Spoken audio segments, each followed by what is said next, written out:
Hi ಸ್ನೇಹಿತರೆ, ಜೈ ಹಿಂದ್ ಎಲ್ಲರಿಗೆ.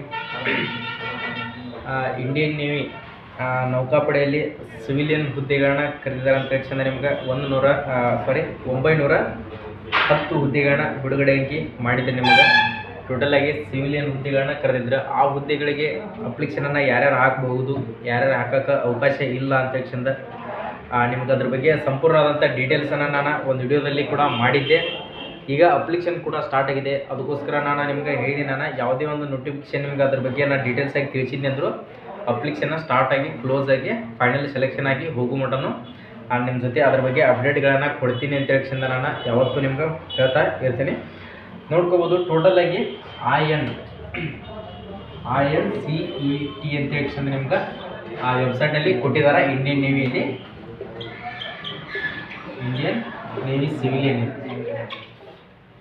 Navy ಸಿವಿಲಿಯನ್ನಲ್ಲಿ ಟೋಟಲಾಗಿ 910 ಹುದ್ದೆಗಳನ್ನ ಕರೆದಿದ್ದಾರೆ. 910 ಹುದ್ದೆಗಳಿಗೆ ಯಾರೆಲ್ಲ ಅಪ್ಲಿಕೇಶನನ್ನು ಹಾಕ್ಕೊಳ್ಬಹುದು ಅಂತ ಹೇಳಿಂದ ನಿಮ್ಗೆ ಈಗಾದರೂ ಹೇಳ್ತೀನಿ. ಯಾರ್ಯಾರು ಎಲಿಜಿಬಿಲಿಟಿ ಆಗ್ತಿರೋದಕ್ಕೆ ಮತ್ತು ಅಪ್ಲಿಕೇಶನ್ ಕೂಡ ಯಾವಾಗ ಸ್ಟಾರ್ಟ್ ಆಗಿದೆಯಪ್ಪ ಅಂತಂದ್ರೆ ನಿಮ್ಮ ಮುಂದೆ ನಾನು ಏನಪ್ಪ ಅಂತಂದ್ರೆ 9ನೇ ತಾರೀಕಿಗೆ ನಿಮ್ಗೆ ಇದ್ರ ಬಗ್ಗೆ ನೋಟಿಫಿಕೇಶನನ್ನು ರಿಲೀಸ್ ಮಾಡಿದ್ದಾರೆ. 9ನೇ ತಾರೀಕಿಗೆ ನಿಮ್ಗೆ ಇಂಡಿಯನ್ ನೇವಿಯಲ್ಲಿ ನೋಟಿಫಿಕೇಶನನ್ನು ರಿಲೀಸ್ ಮಾಡಿದರು. ಅಪ್ಲಿಕೇಶನ್ನ ಈಗಾಗಲೇ ಸ್ಟಾರ್ಟ್ ಆಗಿದೆ.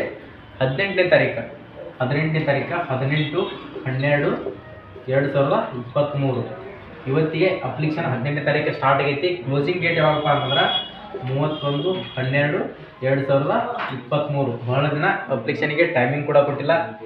ಬೆಸ್ಟ್ ಜಾಬ್ ಐತಿ. ಇದು ಪರ್ಮನೆಂಟ್, ಯಾವುದೋ ಒಂದು ಟೆಂಪರರಿ ಅಂದ್ರೆ ಅಗ್ನಿವೀರ್ ಟೈಪ್ ಜಾಬ್ ಅಲ್ಲ ಸ್ನೇಹಿತರೆ. ಇದಕ್ಕೆ ಏಜ್ ಲಿಮಿಟ್ ಯಾವ ಥರ ಇರುತ್ತಪ್ಪ ಅಂತಂದ್ರೆ 18ರಿಂದ 25 ಮಟ್ಟ ಏಜ್ ಇದ್ದವರು ಕೂಡ ಹಾಕ್ಬೋದು. ಮತ್ತು ಅದಕ್ಕಂತ ಸಪ್ರೇಟ್ ಆದಂಥ ಒಂದಿಷ್ಟು ಪೋಸ್ಟ್ಗಳದಾವು, ಅವಕ್ಕೂ ಕೂಡ 27 ಏಜ್ ಇದ್ದವರು ಕೂಡ ಇದನ್ನು ಅಪ್ಲಿಕೇಶನನ್ನು ಹಾಕ್ಕೊಳ್ಬೋದು. ಇದಕ್ಕೆ ಕ್ವಾಲಿಫಿಕೇಷನ್ ಏನೇನು ಬೇಕಾಗುತ್ತೆ, ಈಗಲೇ ಅಪ್ಲಿಕೇಶನ್ ಕೂಡ ಸ್ಟಾರ್ಟ್ ಆಗಿದೆ. ಇದರಲ್ಲಿ ಪೋಸ್ಟ್ಗಳದಾವೆ, ಯಾವ್ಯಾವ ಥರ ಪೋಸ್ಟ್ಗಳದಾವೆ ಅಂತ ಹೇಳಿಂದ ನಿಮ್ಗೆ ಅದ್ರದ್ದೆಲ್ಲ ನಿಮ್ಗೆ ಡೀಟೇಲ್ ಆದಂಥ ಮಾಹಿತಿನ ನಾನು ವಿಡಿಯೋದಾಗ ನೀಡಿದ್ದೆ. ಇದರಲ್ಲಿ ಕೂಡ ನೀಡ್ತಾ ಹೋಗ್ತೀನಿ. ಚಾರ್ಜ್ಮ್ಯಾನ್ ಅಂತ ಹೇಳಿಂದ ಆ್ಯಮ್ಯುನೇಷನ್ ವರ್ಕ್ಶಾಪ್ ಅಂತ ಹೇಳಿಂದ 22 ಹುದ್ದೆಗಳನ್ನ ಕರೆದ ಸ್ನೇಹಿತರೆ. ಆ ಚಾರ್ಜ್ಮ್ಯಾನ್ ಫ್ಯಾಕ್ಟ್ರಿ ಅಂತ ಹೇಳಿಂದ 20 ಹುದ್ದೆಗಳು. ಸೀನಿಯರ್ ಡಚ್ಮ್ಯಾನ್ ಎಲೆಕ್ಟ್ರಿಕಲ್ ಅಂತ ಹೇಳಿಂದ 142 ಹುದ್ದೆಗಳನ್ನ ಕರೆದಾರ.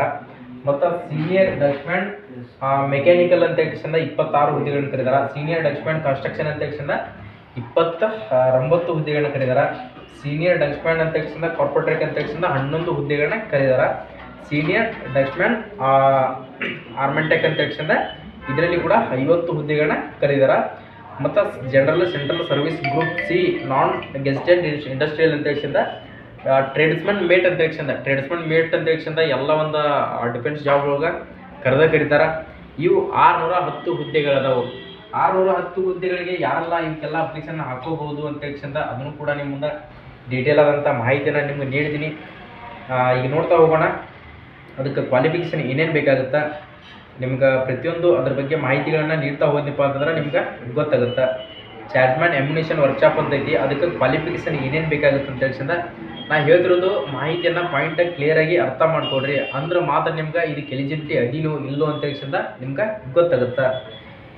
ಎಸೆನ್ಷಿಯಲ್ ಕ್ವಾಲಿಫಿಕೇಷನ್ ಏನು ಬೇಕಪ್ಪ ಅಂತಂದ್ರೆ ಇದಕ್ಕೆ ಏನಪ್ಪ ಅಂತಂದ್ರೆ ಚಾರ್ಜ್ಮ್ಯಾನ್ ಆ್ಯಮ್ಯುನೇಷನ್ ವರ್ಕ್ಶಾಪ್ ಅಂತೇಳಿ ಏನು ಹುದ್ದೆ ಐತಲ್ಲ, ಆ ಹುದ್ದೆಗೆ ಬ್ಯಾಚುಲರ್ ಡಿಗ್ರಿ BSc ಮುಗಿದಿರ್ಬೇಕು. ಯಾವುದಪ್ಪ ಅಂತಂದ್ರೆ physics or chemistry or mathematics university institute.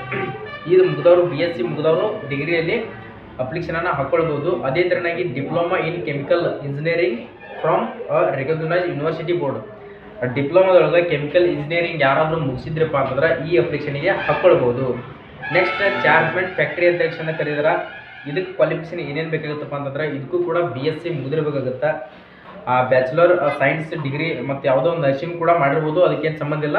But bachelor ಒಳಗೆ ಈ ಸಬ್ಜೆಕ್ಟ್ಗಳನ್ನ ತೊಗೊಂಡಿರ್ಬೇಕು. Physics or chemistry or mathematics ಅಂತ ಹೇಳಿಂದ ಈ ಸಬ್ಜೆಕ್ಟ್ಗಳನ್ನು ತೊಗೊಂಡಿದ್ರಪ್ಪ ಅಂತಂದ್ರೆ ಅವರು ಇದಕ್ಕೆ ಅಪ್ಲಿಕೇಶನನ್ನು ಹಾಕ್ಬೋದು. ಮತ್ತು ಅದೇ ಥರನಾಗಿ diploma electrical, electronic, mechanical, computer engineering ಇವರೆಲ್ಲ ಮುಗಿಸಿದ್ರಪ್ಪ ಅಂತಂದ್ರೆ ಚಾರ್ಜ್ಮ್ಯಾನ್ ಫ್ಯಾಕ್ಟ್ರಿ ಅಂತ ಇರುತ್ತೆ, ಅದಕ್ಕೆ ಅಪ್ಲಿಕೇಶನನ್ನು ಹಾಕ್ಕೊಳ್ಬೋದು. ಮತ್ತು ಸೀನಿಯರ್ ಡಚ್ಮ್ಯಾನ್ ಅಂತ ಹೇಳಿಂದ ಸೀನಿಯರ್ ಡಚ್ಮ್ಯಾನಿಗೆ ಏನೇನು ಬೇಕಾಗುತ್ತಪ್ಪ ಅಂತಂದ್ರೆ ಮ್ಯಾಟ್ರಿಕ್ಯುಲೇಷನ್ 10ನೇ ತರಗತಿ ಪಾಸ್ ಆಗಿರಬೇಕು. ಮತ್ತು 2 years diploma or certificate in Dutchman ಅಂತ ಹೇಳಿಂದ ಅದ್ರದ್ದು ಸರ್ಟಿಫಿಕೇಟ್ ಆದರೂ ಇರಬೇಕು. ಮತ್ತು ITI ಆದರೂ ಮುಗಿದಿರಬೇಕು. ITI ಕೂಡ ಮುಗಿದಿರಬೇಕು. ಮತ್ತು 3 year experience drawing design office ಅಂತ ಹೇಳ್ಕೊಂಡ ಅದಕ್ಕೆ ಆದಂಥ ಸಪ್ರೇಟ್ ಆದಂಥ ಕೋರ್ಸ್ ಇರುತ್ತೆ. ಆ ಕೋರ್ಸನ್ನು ಮುಗಿಸಿದವರು ಈ ಅಪ್ಲಿಕೇಶನನ್ನು ಹಾಕ್ಕೊಳ್ಬೋದು. ನೆಕ್ಸ್ಟ್ ಸೀನಿಯರ್ ಡಸ್ಟ್ಮ್ಯಾನ್ ಮೆಕ್ಯಾನಿಕಲ್ ಅಂತ ಹೇಳಿದೆ ನಿಮ್ಗೆ. ಸೀನಿಯರ್ ಡಸ್ಟ್ಮ್ಯಾನ್ ಮೆಕ್ಯಾನಿಕಲ್ ಅಂತ ಹೇಳ್ಕೊಂಡ ಇದಕ್ಕೂ ಕೂಡ SLC ಮುಗಿದಿರಬೇಕು, 2 ಇಯರ್ಸ್ ಡಿಪ್ಲೊಮಾ ಸರ್ಟಿಫಿಕೇಟ್ ಇರಬೇಕು, ಅದು ಡಸ್ಟ್ಮ್ಯಾನ್ ಅಂತ ಹೇಳ್ಕೊಂಡ. ಮತ್ತು ITI ಕೂಡ ಮುಗಿದಿದ್ರು ಕೂಡ ಅಪ್ಲಿಕೇಶನನ್ನು ಹಾಕ್ಕೊಳ್ಬೋದು. ಅದೇನಾದರೂ ಇಲ್ಲಪ್ಪ ಅಂತಂದ್ರೆ ITI ಮುಗಿದವರು ಕೂಡ ಅಪ್ಲಿಕೇಶನನ್ನು ಹಾಕೋಬೋದು. ಮತ್ತು 3 ವರ್ಷ ಡ್ರಾಯಿಂಗ್ ಡಿಸೈನ್ ಕೋರ್ಸ್ ಅಂತ ಹೇಳಿರುತ್ತೆ, ಡಿಸೈನ್ ಕೋರ್ಸ್, ಆ ಕೋರ್ಸ್ ಮುಗಿದವರು ಕೂಡ ಈ ಅಪ್ಲಿಕೇಶನನ್ನು ಹಾಕ್ಕೊಳ್ಬೋದು. ಸೀನಿಯರ್ ಡಸ್ಟ್ಮ್ಯಾನ್ ಕನ್ಸ್ಟ್ರಕ್ಷನ್ ಅಂತ ಐತಿ, ಅದಕ್ಕೂ ಕೂಡ 10ನೇ ತರಗತಿ ಪಾಸ್ ಆಗಿರಬೇಕು ಮತ್ತು 2 ವರ್ಷ ಡಿಪ್ಲೊಮಾ ಮುಗಿದಿರಬೇಕು. ಡಿಪ್ಲೊಮಾ ಮುಗಿದಿರಲಿಲ್ಲಪ್ಪ ಅಂತಂದ್ರೆ ITI ಒಳಗೆ ಡಸ್ಟ್ಮ್ಯಾನ್ ಅಂತ ಹೇಳ್ಕೊಂಡು ಕೋರ್ಸ್ ಇರುತ್ತೆ, ಆ ಕೋರ್ಸ್ ಆದರೂ ಮುಗಿಸಿರ್ಬೇಕು. ಮತ್ತು ಅದರ ಜೊತೆ 3 ಇಯರ್ಸ್ ಎಕ್ಸ್ಪೀರಿಯನ್ಸ್ ಸರ್ಟಿಫಿಕೇಟ್ ಕೂಡ ನಿಮ್ಗೆ ಇರಬೇಕಾಗುತ್ತೆ. ಸೀನಿಯರ್ ಡಸ್ಟ್ಮ್ಯಾನ್ ಆರ್ಮೆಂಟ್ ಅಂತ ಹೇಳ್ಕೊಂಡ ಇದಕ್ಕೂ ಕೂಡ 10ನೇ ತರಗತಿ ಮುಗಿದಿರ್ಬೇಕು ಸ್ನೇಹಿತರೆ. ಮತ್ತು ನೆಕ್ಸ್ಟ್ ಏನಪ್ಪ ಅಂತಂದ್ರೆ 2 ಇಯರ್ಸ್ ಡಿಪ್ಲೊಮಾ ಕೂಡ ಮುಗಿದಿರ್ಬೇಕು.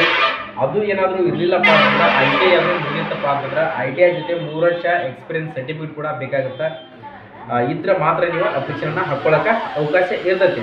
ಮತ್ತು ಸೀನಿಯರ್ ಡಸ್ಟ್ಮ್ಯಾನ್ ಅಂತ ಹೇಳ್ಕೊಂಡ ಕಾರ್ಟೋಗ್ರಾಫಿಕ್ ಅಂತ ಹೇಳ್ಕೊಂಡ ಕಾರ್ಟೋಗ್ರಾಫಿಕ್ ಯಾರು ಅಂತ ನೋಡ್ರಿ, ನೀವು SLC ಮುಗಿದಿರಬೇಕು ಮತ್ತು 2 ವರ್ಷ ಡಿಪ್ಲೊಮಾ ಆದರೂ ಮುಗಿದಿರಬೇಕು.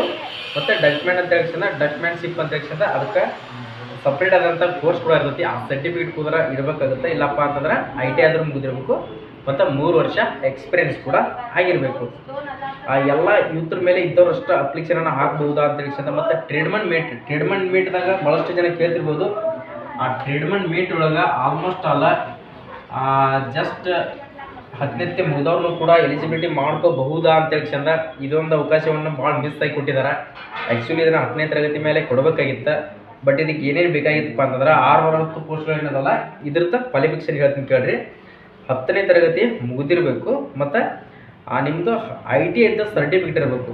ITI ಇಂಡಸ್ಟ್ರಿಯಲ್ ಟ್ರೈನಿಂಗ್ ಅಂದರೆ ನಿಮ್ದು ITI ಯಾರಾದರೂ ಮುಗಿಸಿದ್ರಪ್ಪ ಅಂತಂದ್ರೆ 10ನೇ ಮೇಲೆ ನಿಮ್ಮದು 10th ಮುಗಿದಿದೆ, 10th ಮುಗಿದ ಕೇಸಿಂದ ಪ್ಲಸ್ ITI ಯಾರಾದರೂ ಮುಗಿಸಿದ್ರಪ್ಪ ಅಂತಂದ್ರೆ ನಿಮ್ಗೆ ಒಳ್ಳೆಯ ಅವಕಾಶ ಐತಿ.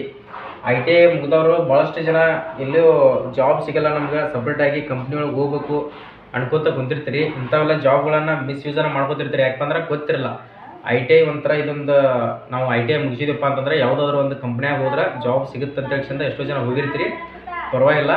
ಬಟ್ ಇಂಥವೆಲ್ಲ ಟ್ರೈ ಮಾಡ್ಕೋತಾ ಇರ್ರಿ, ನಿಮ್ಗೆ ಅವಕಾಶ ಐತೆ ಅಂದ್ಕೊಳ್ರಿ. 10ನೇ ಮುಗಿದು ITI ಏನಾದರೂ ಮುಗಿಸಿದ್ರಪ್ಪ ಅಂತಂದ್ರೆ ಮುಂದೆ ಕ್ವಾಲಿಫಿಕೇಷನ್ ಮುಗಿಸಿರಲಿಲ್ಲಪ್ಪ ಅಂತಂದ್ರೆ ಇದನ್ನು ನೀವು ಅಪ್ಲಿಕೇಶನನ್ನು ಹಾಕ್ಕೊಳ್ಬೋದು. ನೆಕ್ಸ್ಟ್ ನಿಮ್ಗೆ ಬರುವಂಥದ್ದು ಏನಪ್ಪ ಅಂತಂದ್ರೆ ಇದನ್ನೆಲ್ಲ ನಿಮ್ಗೆ ಅಪ್ಲಿಕೇಶನ್ ಕೂಡ ಸ್ಟಾರ್ಟ್ ಆಗಿದೆ. ಅಪ್ಲಿಕೇಶನ್ ಯಾರ್ಯಾರು ಹಾಕ್ಕೋಬೇಕು ಅನ್ಕೊಂಡಿದ್ರು ನೋಡ್ರಿ, ಆನ್ಲೈನ್ ಮುಖಾಂತರ ಅಪ್ಲಿಕೇಶನ್ ಇರ್ತೈತಿ, ಆನ್ಲೈನ್ ಮುಖಾಂತರನೇ ಅಪ್ಲಿಕೇಶನ್ ಹಾಕ್ಕೊಳ್ರಿ. ಅದ್ರದ್ದು ಏನೋ ಇನ್ನೂ ಹೆಚ್ಚಿನ ಮಾಹಿತಿ ಏನಾದರೂ ಬೇಕಾಗಿತ್ತಪ್ಪ ಅಂತಂದ್ರೆ, ಏನಾದರೂ ಡೌಟ್ಸ್ಗಳಿದ್ರೆ ಆ ಕಮೆಂಟ್ ಸೆಕ್ಷನ್ದಾಗ ಕಮೆಂಟನ್ನು ಹಾಕಿ ಸ್ನೇಹಿತರೆ. ಪ್ರತಿಯೊಂದು ಜಾಬಿನ ಮಾಹಿತಿಗಳನ್ನು ನಿಮ್ಮ ಮುಂದೆ ನಾನು ನೀಡ್ತಾ ಹೋಗ್ತೀನಿ. ಈಗೇನಾದರೂ PDF ಅನ್ನು ನೋಡಿಕೊಂಡು ನೀವು ಕೂಡ ಸ್ಟಡಿ ಮಾಡ್ತೀನಿ, ಅದ್ರ ಬಗ್ಗೆ ನಾನು ಜಾಸ್ತಿ ತಿಳ್ಕೋಬೇಕು ಅಂದ್ಕೊಂಡಿದ್ದೀರಪ್ಪ ಅಂತಂದ್ರೆ ಈಗಾಗಲೇ ನಾವು ಹೋಗಿ ಡಿಸ್ಕ್ರಿಪ್ಷನ್ ಬಾಕ್ಸ್ನಾಗ ನನ್ನ ಟೆಲಿಗ್ರಾಮ್ ಲಿಂಕನ್ನು ಕೊಟ್ಟಿರ್ತೀನಿ, ಜಾಯಿನ್ ಆಗಿರಿ. ಅಲ್ಲಿ ಕೂಡ ನಿಮಗೆ PDF ಅನ್ನು ಶೇರ್ ಮಾಡಿರ್ತೀನಿ. ಮತ್ತು ನಿಮಗೆ ಶಾರ್ಟ್ಸ್ ಆದಂಥ ಅಪ್ಡೇಟ್ಗಳು ಏನೋ ಎಕ್ಸಾಮ್ ಡೇಟ್ ಏನಾದರೂ ಮಾಹಿತಿಗಳು ಬೇಕಂದಿದ್ರಪ್ಪ ಅಂತಂದ್ರೆ ನನ್ನ ಇನ್ಸ್ಟಾಗ್ರಾಮ್ ID SSJ ಪ್ಯಾರಾಮಿಲಿಟರಿ ಅಂತೈತಿ, ಅಲ್ಲಿ ಕೂಡ ಜಾಯ್ನ್ ಆಗಿರಿ. ನಿಮ್ಗೆ ಶಾರ್ಟ್ಸ್ ಆದಂಥ ಕ್ವಶನ್ಸ್ಗಳು ಅಲ್ಲಿ ಬರ್ತಿರ್ತಾವೆ.